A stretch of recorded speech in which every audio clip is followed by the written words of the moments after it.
नमस्कार, सत्यहिंदी.com में आपका स्वागत है। एक नजर अब तक की सुर्खियों पर। ऑक्सीजन की कमी से होने वाली मौतों का सिलसिला जैसे तैसे दिल्ली लखनऊ में थमा तो अब गोवा में इस वजह से लोगों को जान गंवानी पड़ी है। गोवा के सरकारी मेडिकल कॉलेज में कोहराम मचा हुआ है और बीते 4 दिनों में 74 मरीजों की मौत ऑक्सीजन के स्तर में कमी के कारण हो चुकी है। शुक्रवार सुबह 2 बजे से 6 बजे के बीच 13 मरीजों की मौत हुई। इन मौतों के पीछे कारण भी ऑक्सीजन स्तर का गिरना बताया गया, जबकि 11 मई की सुबह 26 लोगों की मौत हुई थी और 12 मई को 20 लोगों की। गुरुवार को 15 लोगों की मौत हुई थी। इन लोगों की मौत के पीछे भी यही कारण दिया गया था। बता दें, गोवा सिर्फ 16 लाख की आबादी वाला राज्य है, तब भी वहां की सरकार हालात को संभालने में फेल साबित हो रही है। प्रधानमंत्री मोदी ने आज पीएम किसान सम्मान निधि योजना के तहत देश के 9.5 करोड़ किसान परिवारों को इस योजना की 8वीं किस्त जारी की। इसके तहत 19,000 करोड़ रुपए जारी किए गए। पीएम मोदी ने इस दौरान देश भर के कई राज्यों के किसानों को संबोधित भी किया। पीएम मोदी ने पीएम किसान सम्मान निधि योजना के तहत आर्थिक सहयोग जारी करते हुए किसानों को संबोधित किया। इस दौरान उन्होंने कोरोना वायरस में मर रहे लोगों को लेकर ये भी कहा कि हम अपने बहुत से करीबियों को खो चुके हैं।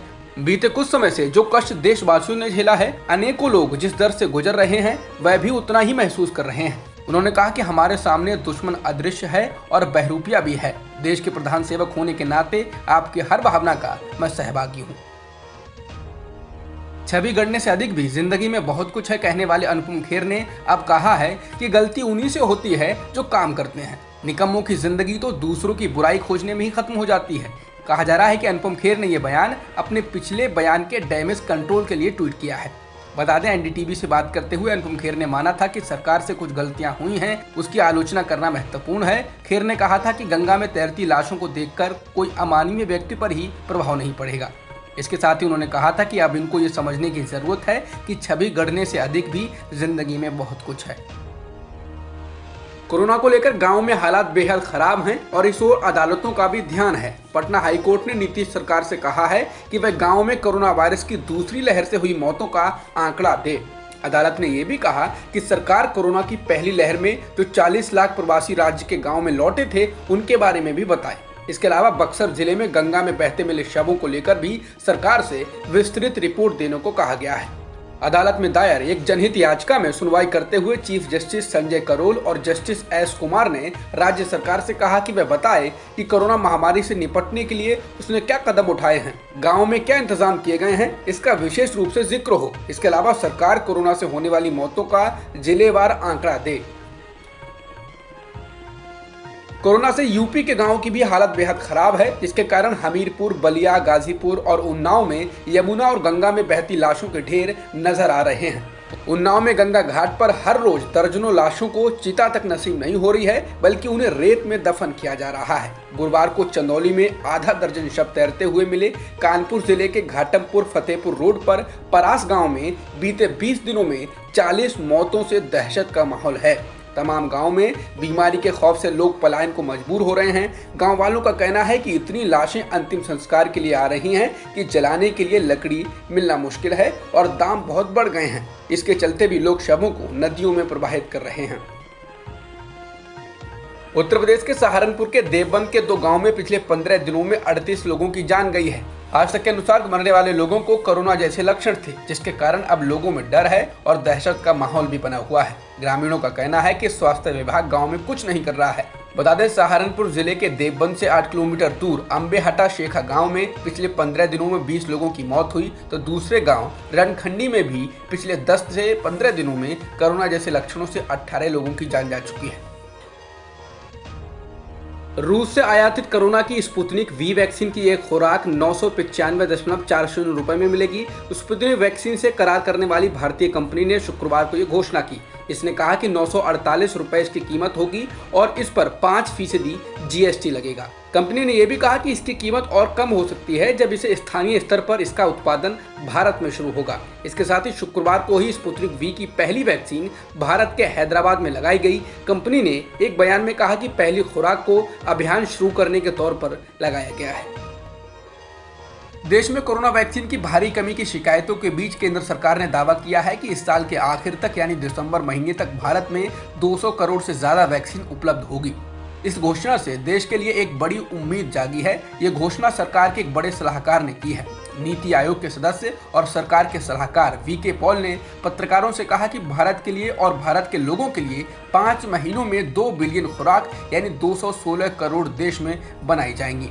जैसे जैसे हम आगे बढ़ेंगे, वैक्सीन सभी के लिए उपलब्ध होगी।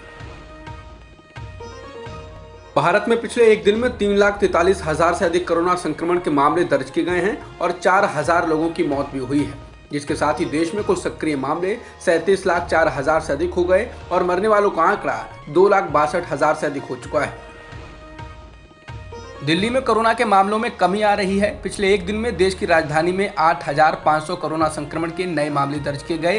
दिल्ली के मुख्यमंत्री अरविंद केजरीवाल ने कहा कि दिल्ली में 10 अप्रैल के बाद पहली बार एक दिन में मामले 10,000 से कम आए हैं। इसके अलावा अब दिल्ली में पॉजिटिविटी दर भी कम होकर 12% हो गया है, जो कि कुछ दिन पहले 35% तक पहुंच गया था। शुरू से ही टीकाकरण पर जोर देने वाले अमेरिका ने अब एक बड़ा ऐलान किया है। अमेरिका ने कहा है कि जो लोग पूरी तरह से कोरोना की वैक्सीन लगवा चुके हैं, अब उनको खुले या बंद अधिकांश जगहों पर मास्क लगाने की जरूरत नहीं है, वो बिना मास्क के रह सकते हैं। इस नए दिशा निर्देश की घोषणा के बाद अमेरिकी राष्ट्रपति जो बाइडेन ने अपने ऑफिस में अन्य सांसदों के साथ अपना मास्क उतार दिया। इजरायल ने शुक्रवार को भी गजा पट्टी में अब तोपों से और अधिक हमले किए हैं। इसके अलावा उग्रवादी संगठन हमास ने भी इजरायल पर रॉकेट दागे हैं। इजरायली सैन्य मामलों के संवाददाता ने कहा कि इजरायली सैनिकों ने जमीन से घुसकर आक्रमण नहीं किया, सैनिक इजरायल की सीमा के भीतर से ही गोले बरसा रहे थे। जानकारी के अनुसार अभी तक इजरायल के हवाई हमलों में गाजा में 109 लोगों की मौत हो चुकी है, जिसमें से 29 बच्चे भी शामिल हैं। गुरुवार को ही 52 फलस्तीनी लोगों की जान चली गई थी। इसके अलावा 7 इजरायली लोगों की भी जान गई है। बीती रात इजरायल पर लेबनान की ओर से भी रॉकेट दागे गए, जिससे इजरायल की उत्तरी सीमा पर एक तीसरे पक्ष के शामिल होने का खतरा पैदा हो गया। इजरायली डिफेंस फोर्स ने लेबनान की ओर से रॉकेट दागे जाने की पुष्टि की। इजरायल ने कहा कि लेबनान की ओर से 3 रॉकेट दागे गए, हालांकि इनसे कुछ भी नुकसान नहीं हुआ है। तो वहीं इजरायल ने गाजा पट्टी की सीमा पर संभावित जमीनी आक्रमण के लिए 9,000 सैनिकों को तैयार करने को कहा है, जिसके बाद ये लड़ाई और बड़ा रूप लेते हुए दिख रही है। पाकिस्तान के विदेश मंत्री शाह महमूद कुरैशी ने गुरुवार को 6.5 करोड़ यूरोपियन मुस्लिमों से अपील की कि वो इजरायल के फलस्तीनियों पर किए जा रहे हमलों के खिलाफ आवाज उठाएं और अपनी एक सक्रिय भूमिका निभाएं। इसके साथ ही उन्होंने कहा कि तुर्की और पाकिस्तान मिलकर फलस्तीन के मुद्दे पर संयुक्त राष्ट्र की आम सभा की आपातकालीन बैठक बुलाने की मांग करेंगे। उन्होंने ये भी कहा कि तुर्की और Pakistan organisation of Islamic corporation में 57 मुस्लिम देशों के बीच सहमति बनाएंगे और इस मुद्दे पर बैठक भी बुलाएंगे। बता दें, तुर्की के राष्ट्रपति ने भी पाकिस्तान के प्रधानमंत्री इमरान खान को फोन कॉल कर इस मुद्दे पर बातचीत की है। उन्होंने भी इस मुद्दे पर अंतर्राष्ट्रीय समुदाय को एकजुट करने की बात कही। अब तक की खबरों में इतना ही। बाकी खबरों के लिए बने रहिए सत्यहिंदी.com के साथ। सत्य हिंदी का ऐप डाउनलोड करें गूगल प्ले स्टोर पर।